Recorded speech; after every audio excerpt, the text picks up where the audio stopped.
اعلان کی وَإِنِ اتَّبَعْتَ أَكْثَرَ مَنْ فِي الْأَرْضِ لَيُضِلُّوكَ عَنْ سَبِيلِ اللَّهِ، اے نبی محمد صلی اللہ علیہ وسلم اگر آپ زمین کے اکثر لوگ کو فالو کریں گے، محمد صلی اللہ علیہ وسلم سے اللہ کہہ رہا ہے توجہ میری طرف دیں، اگر ہم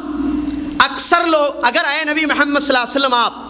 اکثر لوگوں کے پیچھے جائیں گے کہ اکثر لوگ جیسے ہیں میں بھی ویسا رہوں گا، اکثر لوگ جیسے سمجھیں میں بھی ویسا سمجھوں، لَيُضِلُّوكَ عَنْ سَبِيلِ اللَّهِ، اللہ کے راستے سے آپ کو گمراہ کر دیں گے۔ کیا بات معلوم ہو رہی ہے؟ اکثریت میجورٹی دلیل نہیں ہے، اور نہ ہی ہم اللہ کی کتاب قرآن مجید جو مصدر اول ہے، مرجع اول ہے اسلام کا، اور مصدر ثانی تفسیر قرآن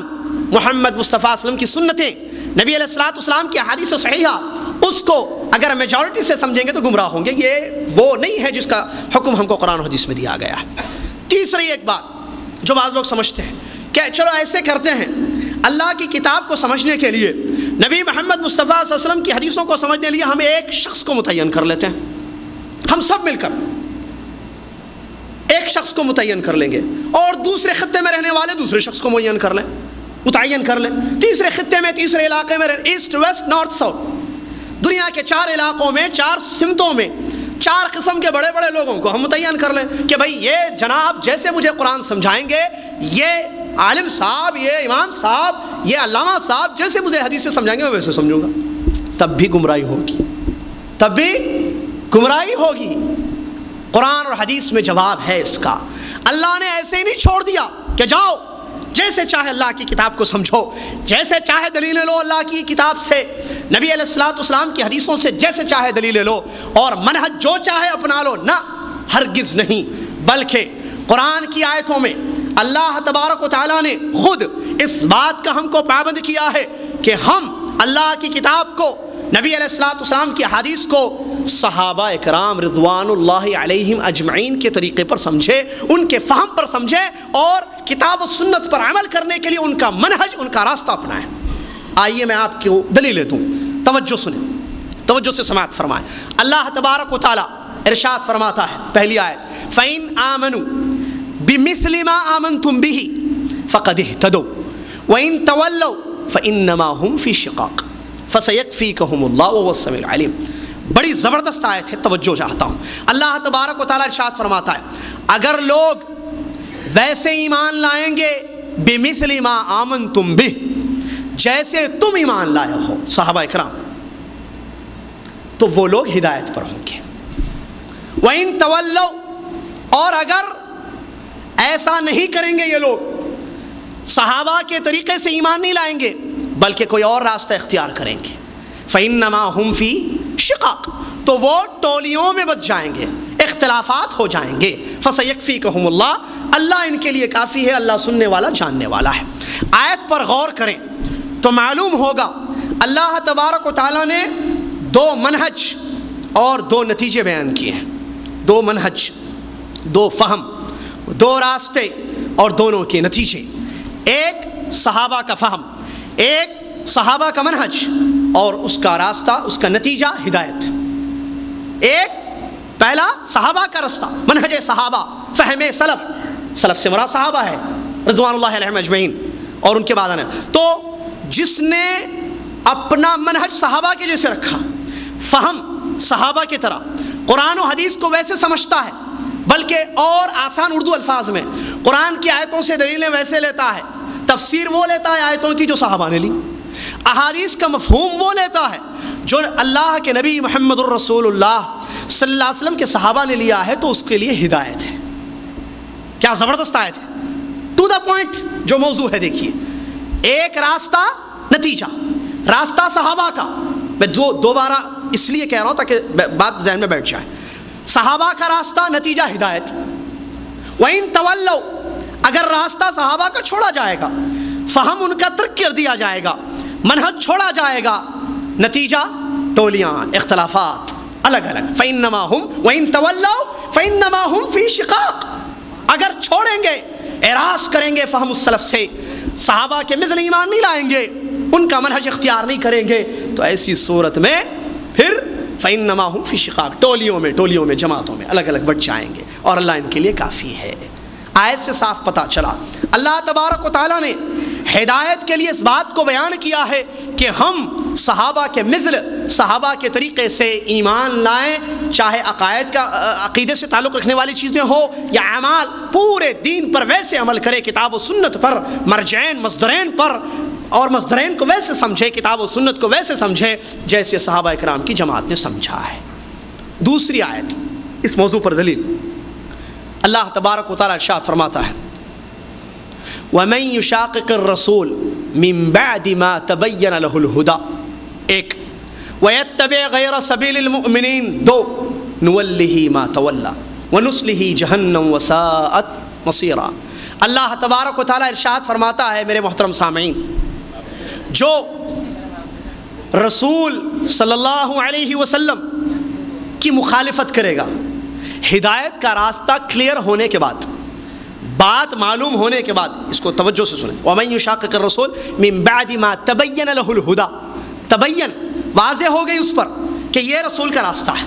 نبی علیہ السلام کا یہ طریقہ ہے، اس پر واضح ہو گئی، تبینہ کہا اللہ نے، اور واضح کروانا پڑتا ہے،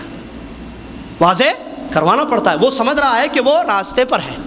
وہ سمجھ رہا ہے کہ نبی صلی اللہ علیہ وسلم کے طریقے پر وہ عمل کر رہا ہے، اس کو سمجھانا ہوگا، اس کو مسجد سے نکالنا نہیں ہے، اور اس کو اتنا گھورنا نہیں ہے کہ دوبارہ آنے کی ہمت نہ کرے مسجد میں، اس کو بتانا ہے کہ یہ جو طریقہ آپ اپنائے ہوئے میرے بھائی، یہ ہمارے نبی صلی اللہ علیہ وسلم کا طریقہ نہیں ہے، یہ جو تم عبادت کر رہے ہو یہ نبی علیہ السلام کی عبادت نہیں ہے، اس پر واضح کریں، اس کو واضح ہو۔ اللہ فرماتا ہے وَمَن يُشَاقِقِ الرَّسُولِ مِن بَعْدِ مَا تَبَيَّنَ لَهُ الْهُدَى، ہدایت کا راستہ واضح ہو گیا، اس کے بعد انسان مسلمان اگر رسول کی مخالفت کرتا ہے صلی اللہ علیہ وسلم، ایک مخالفت، وَيَتَّبِعْ غَيْرَ سَبِيلِ الْمُؤْمِنِينَ، آگے اللہ فرماتا ہے اور مومنوں کے راستے کو چھوڑتا ہے۔ کون ہے مومنین سے یہاں مراد؟ صحابہ،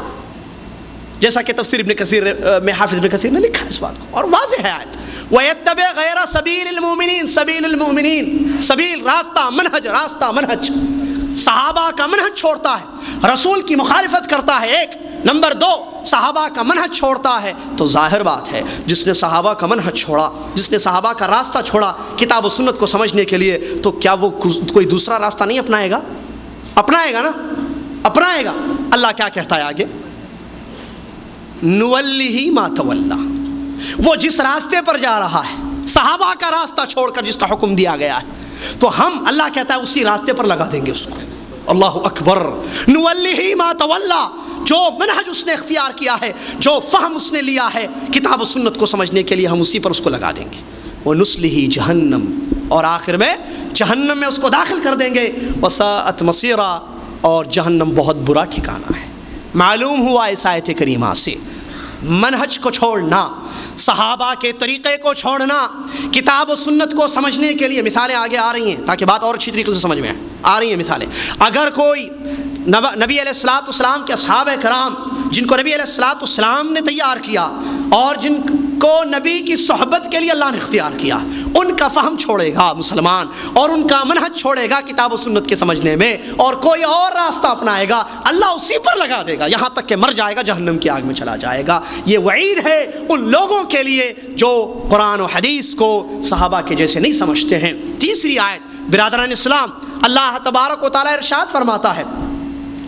والسابقون الاولون من المهاجرين والانصار والذين تبعوهم باحسان رضي الله عنهم ورضوا عنه وعد لهم جنات الى اخر الايه۔ اللہ تبارک و تعالی اس تیسری آیت کریمہ میں ارشاد فرماتا ہے پہلے ایمان والے لوگ، آگے بڑھنے والے ایمان میں، مہاجرین میں سے، انصار میں سے، اور وہ لوگ جنہوں نے ان کی اچھے طریقے سے پیروی کی، فالو کیا، اللہ ان تینوں سے راضی ہے اور یہ لوگ اللہ سے خوش ہیں۔ اللہ نے ان لوگوں کے لیے ایسے باغات تیار کیے ہیں جن کے نیچے سے نہریں جاتی ہیں، نہریں بہتی ہیں، جس میں یہ لوگ ہمیشہ ہمیشہ رہیں گے۔ غور کریں آیت کیا کہہ رہا ہے اللہ؟ تین لوگوں کے بارے میں بتا رہا ہے۔ دو لوگ وہ جو صحابہ ہیں، مہاجرین اور انصار۔ معلوم ہے سب کو مہاجر کس کو کہتے ہیں، بتانے کی ضرورت نہیں ہے۔ مہاجر مکہ اور انصار مدینہ کے صحابہ۔ اللہ کہہ رہا ہے جو لوگ پہلے اسلام لائے، آگے بڑھے، مہاجرین میں سے، جیسے ابو بکر صدیق رضی اللہ عنہ وغیرہ ہیں، انصار میں سے ابو ایوب انصاری رضی اللہ عنہ وغیرہ، اور تیسرے دونوں میں تو ہم ہرگز نہیں آ سکتے، صحابہ کے بعد کا آدمی ان دونوں میں نہیں آ سکتا، کیونکہ مہاجرین اور انصار یہ صحابہ کی تو جماعتیں تھیں، ٹھیک ہے۔ والذین اتبعوہم باحسان، اللہ کہہ رہا ہے اور ان کی پیروی ان کے بعد جنہوں نے اچھے طریقے سے کی، ان کی پیروی مہاجرین اور انصار کی، یعنی صحابہ کے طریقے سے رہے وہ، قرآن کی آیتوں سے دلیل لینے کے لیے، تفسیر میں یا احادیث کا مفہوم سمجھنے میں کیوں نہ ہو، دین پر عمل کرنے میں، اعتقاد میں، عمل میں، ہر چیز میں ان لوگوں نے ان صحابہ اکرام کی پیروی کی، ٹھیک ہے۔ تو کیا فائدہ؟ اللہ کی رضا، اللہ ان سے راضی، اللہ ان سے راضی، رضی اللہ عنہ، اللہ ان سے راضی۔ ہم سمجھتے ہیں نا کہ رضی اللہ عنہ خاص ہے صحابی کے لیے، صحابہ کے لیے یہ خاص ہے، لیکن یہ دعا اور اللہ رب العالمین کی رضا، اللہ کی خوشنودی ہر اس قیامت تک آنے والے مسلمان کو مل سکتی ہے جس نے کتاب و سنت کو سمجھنے کے لیے صحابہ کا فہم لیا، کتاب و سنت پر عمل کرنے کے لیے صحابہ کا منہج اختیار کیا۔ اللہ تبارک و تعالیٰ اعلان کرتا ہے رضی اللہ عنہم، ان تینوں قسم کے لوگوں سے اللہ راضی ہے، ایک مہاجرین، دوسرے انصار، تیسرے میں ہم اپنے آپ کو شامل کر سکتے ہیں۔ قیامت تک آنے والا ہر مسلمان اس تیسری جماعت میں اپنے آپ کو، جماعت مطلب الگ نہیں ہے، بات سمجھانے کے لیے جماعت کا لفظ استعمال کیا جا رہا ہے، ان تیسری قسم کے لوگوں میں اپنے آپ کو شامل کر سکتا ہے، کیونکہ وہ آج کوئی بھی صحابی نہیں ہے، نہ قیامت تک کوئی صحابی آ سکتا ہے۔ سب کو معلوم ہے صحابی کا ڈیفینیشن کیا ہے، صحابی کس انسان کو کہتے ہیں۔ تو والذین اتبعوہم باحسان، جنہوں نے ان کی اچھی طریقے سے پیروی کی، اچھے طریقے سے ان کے راستے پر عمل کیا، تو اللہ تبارک و تعالیٰ ان تینوں قسم کے لوگوں سے راضی ہے، نہ صرف راضی ہے، نہ صرف خوش ہے، بلکہ ان کے لیے اللہ نے ایسی جنتیں تیار کی ہیں کہ جن کے نیچے سے نہریں بہتی ہیں، اور اتنا ہی نہیں بلکہ ان جنتوں میں ان کو ہمیشہ کے لیے رکھا جائے گا۔ کیا سمجھ میں یہ بات؟ 3 آیتیں پڑھی گئیں قرآن مجید کی، ایک آیت کافی، تینوں آیتوں میں مطلب ایک ہے۔ اگر ہم چاہتے ہیں کہ ہم کو ہدایت ملے، صراط مستقیم، اور قرآن میں سورہ فاتحہ میں معلوم ہے اہدنا الصراط المستقیم موجود ہے آیت، اور ہم روزانہ ہر نماز میں، نہ صرف ہم بلکہ دنیا کا ہر مسلمان اپنی نماز میں، چاہے وہ جماعت کے ساتھ والی نماز میں ہو یا سنت، بہرحال پڑھتا ہے، سب یہ دعا کرتے ہیں اہدنا الصراط المستقیم، اللہ سیدھا راستہ دکھا، اللہ صراط الذین انعمت علیہم، اللہ ان کا راستہ دکھا جن پر تو نے انعام کیا ہے، غیر المغضوب علیہم ولا الضالین، نہ مغضوب علیہ یہود ولا الضالین نصارہ، ان کا راستہ نہیں، بلکہ اللہ انعام یافتہ لو۔ تو یہ جو اللہ سے مانگ رہے ہیں ہم، اللہ تبارک و تعالیٰ نے پہلی آیت جو میں نے پیش کی سورہ بقرہ کی، اس میں اللہ تبارک و تعالیٰ نے یہ بات بیان کی ہے، یاد ہے آپ کو انشاءاللہ، کہ تم اگر صحابہ کے جیسے ایمان لاؤ گے تو ہدایت پر آؤ گے، منہج صحابہ کا اپناؤ گے تو ہدایت جس کو مانگتے ہو تم نمازوں میں یہ تم کو نصیب ہوگی۔ اور دوسری بات جو معلوم ہوئی دوسری آیت سے کہ اگر صحابہ کا منہج اختیار کریں گے تو جہنم سے بچ جائیں گے، جہنم سے، گمراہی سے، جہنم کو ٹھکانہ بنانے سے اپنے آپ کو دور کر سکیں گے۔ اگر صحابہ کا منہج چھوڑیں گے، کوئی اور منہج اختیار کریں گے تو ایسی صورت میں پھر جہنم ہمارا ٹھکانہ ہوگی۔ اور تیسری آیت سے جو فائدہ ہم کو ملتا ہے، صحابہ کا منہج اختیار کرنا، صحابہ کے طریقے سے قرآن و حدیث کو سمجھنے کا فائدہ یہ ہوگا اللہ کی رضا مل جائے گی، اور مرنے کے بعد جنت ملے گی جس میں ہم ہمیشہ رہیں۔ اور اگر اللہ کے نبی محمد صلی اللہ علیہ وسلم کی حدیثیں ہم اٹھائیں تو بہت ساری ایسی حدیثیں ہیں جس میں یہ دلیل ہے کہ صحابہ کے نقش قدم پر چلو، صحابہ کا منہج اختیار کرو۔ میں 2 حدیثیں آپ کے سامنے بطور دلیل پیش کروں تاکہ مسئلہ سمجھ میں آئے۔ اللہ کے نبی محمد صلی اللہ علیہ وسلم کی مشہور حدیث ہے، یہ بھی جانتے ہیں حدیث آپ لوگ انشاءاللہ۔ نبی علیہ الصلوۃ والسلام نے بیان کیا کہ پہلے کی جو قومیں تھیں یہود و نصارہ 72 فرقوں میں بٹ گئیں، میری امت 73 فرقوں میں بٹے گی۔ یہ مشہور حدیث ہے، بہت زیادہ بیان کی جاتی ہے، تھوڑا سمجھیں گے اس حدیث کو آج۔ اللہ کے نبی محمد صلی اللہ علیہ وسلم نے بیان فرمایا ستفترق امتی علی 73، میری امت 73 فرقوں میں، جماعتوں میں بٹ جائے گی،